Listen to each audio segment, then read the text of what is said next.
Hello dear students, welcome back to organised knowledge channel. और आज की जो वीडियो है उसमें हम डिस्कस करेंगे worksheet number 18 for class 8th, विषय सामाजिक विज्ञान है। और ये वर्कशीट आपके लिए 22 सितंबर 2021 के लिए शेड्यूल की गई है। आज की जो वर्कशीट है स्टूडेंट्स, उसमें हम समझेंगे मृदा संरक्षण, जल और जल की उपलब्धता की समस्या, कि मृदा का संरक्षण करना क्यों ज़रूरी है। ठीक है, जल का वितरण हमारी पृथ्वी पर कैसे है और इतना जो है जल होते हुए भी पृथ्वी पर उसकी उपलब्धता की समस्या हमारे सामने क्यों जो है वो मुँह बाए खड़ी है। तो ये सारी जानकारी हम आज की वर्कशीट में जो है यहाँ पर लेंगे।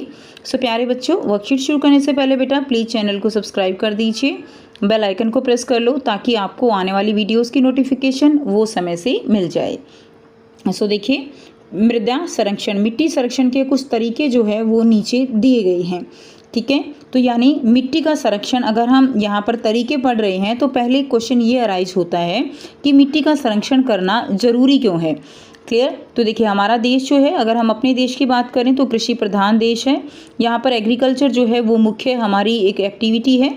अब जो मिट्टी है वो डायरेक्ट जो है कृषि से रिलेटेड है, यानी अगर मिट्टी अच्छी होगी, मिट्टी होगी तो कृषि जो है वो अच्छी होती है। तो इसीलिए एक तरह से हम अगर देखें एग्रीकल्चर पॉइंट ऑफ व्यू से, ठीक है, तो मिट्टी का संरक्षण जो है वो बहुत ज़रूरी है। अब बात करते हैं मिट्टी के संरक्षण के कुछ तरीकों की। तो देखिए, सबसे पहले दिया गया है समोच्च रेखीय जुताई। ठीक है, दूसरा है रक्षक मेखलाएं, वेदिका फार्म, मल्च बनाना, बीज की फसल उगाना और चट्टान बांध। तो इनको हम वन बाय वन डिस्कस करेंगे। सबसे पहले है मल्च बनाना।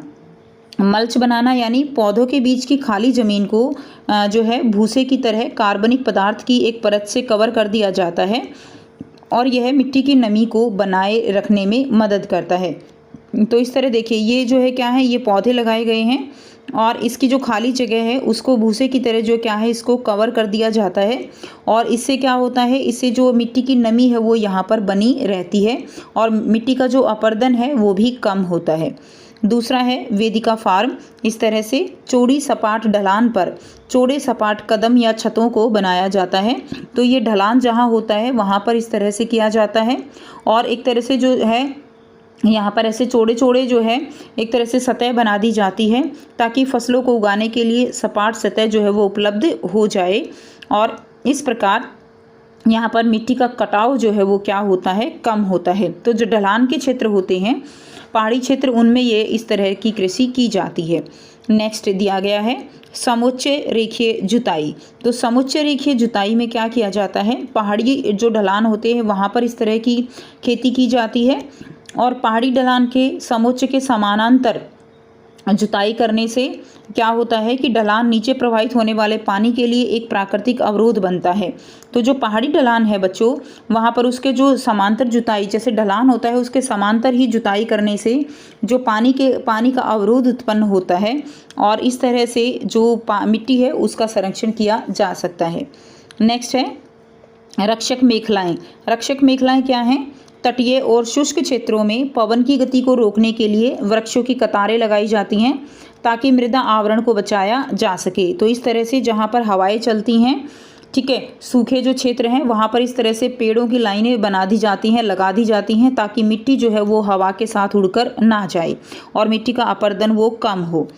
नेक्स्ट है चट्टान बांध। इस तरह के चट्टान बांध होते हैं, पानी के प्रवाह को धीमा करने के लिए चट्टानों को ढेर किया जाता है और यह हमें मिट्टी के नुकसान को रोकने में मदद करता है।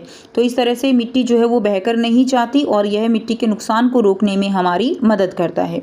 नेक्स्ट है नंबर 7, बीज की फसल उगाना। तो इसके अंदर क्या किया जाता है, वर्षा दोहन से मृदा को सुरक्षित रखने के लिए अलग अलग समय पर भिन्न भिन्न फसलें एकांतर कतारों में उगाई जाती हैं। तो इसमें अलग अलग फसलें जो हैं वो अलग अलग जो लाइनें हैं, कतारें हैं, उनमें उगाई जाती हैं। जैसे एक फसल ये लगा दी, ये दूसरी फसल, ये तीसरी, ये पहली वाली ही कंटिन्यू कर दी जाती है। तो इस तरह से अलग अलग फसलें लगाने से क्या होता है, मिट्टी की जो एक तरह से पकड़ है वो बनी रहती है और अपरदन नहीं होता है।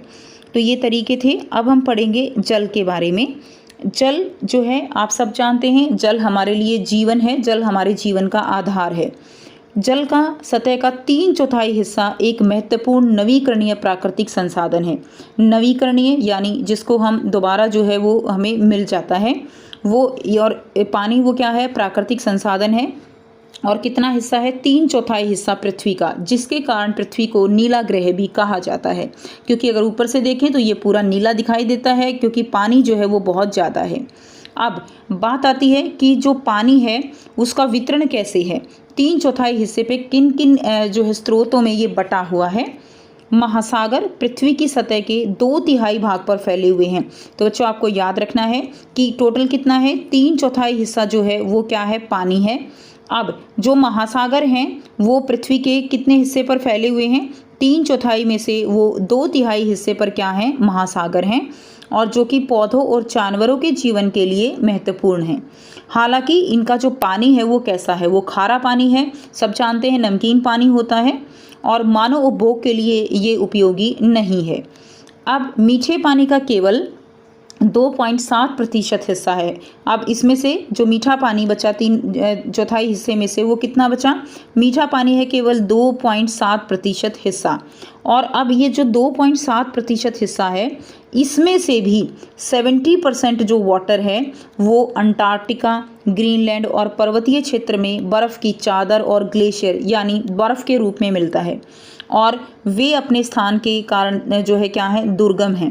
क्लियर, यानी यहाँ पर जाया नहीं जा सकता, इस पानी का यूज़ नहीं किया जा सकता। इस प्रकार मीठे पानी का केवल 1% भाग जो है वो पानी मानव उपभोग के लिए बचता है, केवल 1%। ठीक है, और इसीलिए केवल 1% पानी जो है हमारे बंटवारे आता है। ठीक है, और इसीलिए पानी का जो है हाहाकार वो चारों तरफ देखने को मिलता है।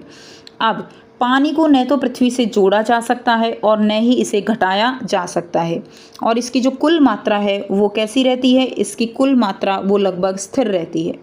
इसकी प्रचुरता में विविधता प्रतीत होती है, क्योंकि यह वाष्पीकरण, वर्षण और बाकी प्रक्रियाओं के द्वारा वायु, भूमि और पुनः महासागरों में चक्रण द्वारा निरंतर गतिशील है, और इसको हम जल चक्र भी कहते हैं। सब बच्चों ने जल चक्र के बारे में पढ़ा हुआ है कि जो पानी है वो महासागरों से भाप बनकर बादल बनते हैं, बादलों से बारिश होती है, बारिश से पानी आता है, पानी से जो जल स्तर है वो बढ़ता है।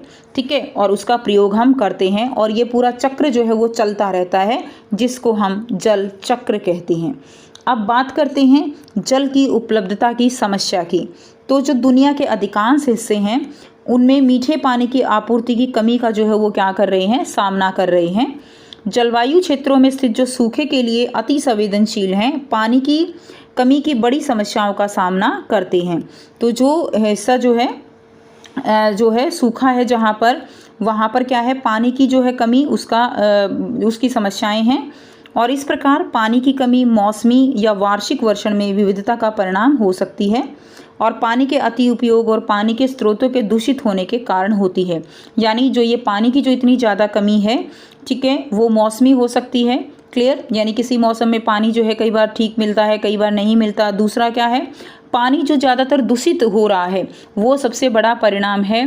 क्लियर, पानी की जो है कमी का, जो लगातार हम अपनी जो गतिविधियां हैं उनके कारण हम पानी को लगातार प्रदूषित कर रहे हैं। अब यहाँ पर आपको बहुत ही आसान से बच्चों 4 जो है क्वेश्चन दिए गए हैं, जिनके आंसर हम डिस्कस करेंगे। पहला जो प्रश्न है, मृदा संरक्षण की आवश्यकता क्यों है। तो देखिए, मृदा संरक्षण क्यों ज़रूरी है। कृषि क्षेत्र में मिट्टी का एक विशेष स्थान है। अगर किसानों के खेतों में फसलों के मुताबिक मिट्टी न हो तो फसलों का अच्छा उत्पादन नहीं मिल पाता है, और इसीलिए मिट्टी का संरक्षण जो है वो आवश्यक है। तो ये आप फर्स्ट क्वेश्चन का आंसर लिखेंगे। नेक्स्ट देखिए, प्रश्न 2 है, मृदा संरक्षण की जो विधियां हैं, मल्च बनाना और बीज की फसल उगाना, इनमें क्या अंतर है, समझाइए। तो हमने अभी समझा है मल्च बनाना। इसमें क्या किया जाता है, पौधे के बीच की खाली जमीन को भूसे की तरह कार्बनिक पदार्थ की एक परत के साथ कवर किया जाता है, और यह मिट्टी की नमी को बनाए रखने में मदद करता है। नेक्स्ट देखिए, बीज की फसल उगाना। वर्षा दोहन से मृदा को सुरक्षित रखने के लिए अलग अलग समय पर भिन्न भिन्न फसलें एकांतर कतारों में इसमें उगाई जाती हैं। तो जो कतारें हैं उनके अंदर अलग अलग क्या की जाती हैं, फसलें उगाई जाती हैं। ठीक है, नेक्स्ट देखिए, प्रश्न 3 है, ताजे पानी का केवल 1% हिस्सा ही मानव उपभोग के लिए क्यों उपयोगी है। तो बच्चों, मीठे पानी का केवल 27% हिस्सा है, ठीक है, और इसमें से लगभग 70% भाग जो है वो बर्फ़ की चादर और ग्लेशियरों के रूप में मिलता है, और इस प्रकार मीठे पानी का केवल 1% मानव उपयोग के लिए उपयोगी है। प्रश्न 3 है, ताज़े पानी का केवल 1% हिस्सा ही मानव उपभोग के लिए क्यों उपयोगी है। मीठे पानी का केवल 2.7% हिस्सा है, और इसमें से भी लगभग 70% भाग जो है वो बर्फ़ की चादर और ग्लेशियरों के रूप में मिलता है, और इस प्रकार मीठे पानी का केवल 1% मानव उपभोग के लिए उपयोगी है। तो केवल कितना बचता है, केवल 1% हिस्सा जो है वो मानव के प्रयोग के लिए बचता है। नेक्स्ट देखिए, प्रश्न 4 है, पृथ्वी की सतह पर पानी का वितरण किस प्रकार है, समझाइए। तो पृथ्वी की सतह पर पानी का वितरण कैसे किया गया है वो आपको यहाँ पर बताना है। तो हमने पॉइंट में लिखा है ताकि आप आसानी से याद कर सको। तो देखिए, पहला जो पॉइंट है, पृथ्वी की सतह के 3/4 हिस्से पर क्या है बच्चों, 3/4 हिस्से पर पानी है। नंबर 2, महासागर पृथ्वी की सतह के 2/3 भाग पर फैले हुए हैं। नंबर 3, मीठे पानी का केवल 2.7% हिस्सा है, इसमें से लगभग 40% भाग बर्फ़ की चादर और ग्लेशियरों के रूप में मिलता है, और मीठे पानी का केवल 1% मानव उपभोग के लिए उपयोगी है। तो इस तरह से जो पानी है उसका वितरण है। तो ये थी बच्चों आपकी आज की वर्कशीट। आई होप सभी स्टूडेंट्स को ये वर्कशीट क्लियर है। कोई भी डाउट है तो आप पूछ सकते हो। वीडियो अच्छी लगी तो प्लीज़ लाइक कर दीजिए, शेयर कर दीजिए और चैनल को सब्सक्राइब कर दीजिए। So thanks for watching students. मिलते हैं नेक्स्ट वीडियो में नेक्स्ट वर्कशीट के साथ। Take care, bye bye.